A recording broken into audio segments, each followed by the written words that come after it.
Сәлеметсіздер ме? Ақпараттық танымдық сабақтарымызды жалғастырамыз. Сабақтың тақырыбы тәуелсіздіктің туы.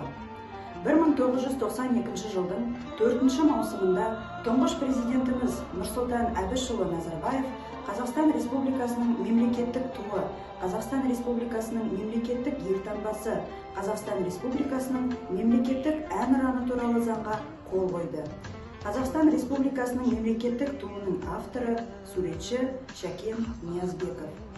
Қазақстан Республикасы мемлекеттік елтаңбасының авторлары белгілі сәулетшілер Жандарбек Мәрібеков пен Шотаман Уәлиханов. Дербес мемлекет болғаннан кейін Қазақстан Республикасының шынайы рухы мен қуатын, мақсат мүддесін танытатын әнұран қажет болды. Осы талаптарға сай ән музыкасын сақтап қалу туралы шешім қабылданды да, оның сөзіне арнайы бәйге жарияланып, ақындар Мұзафар Әлімбаев, Қадыр Мырзалиев, Тұманбай Молдағалиев, Жадыра Дәрібаева жазған сөз үздік деп табылып қабылданды. Қазақстан Республикасы әнұраны музыкасының авторлары Мұқан Төлебаев, Латиф Хамити, Евгений Гусиловский.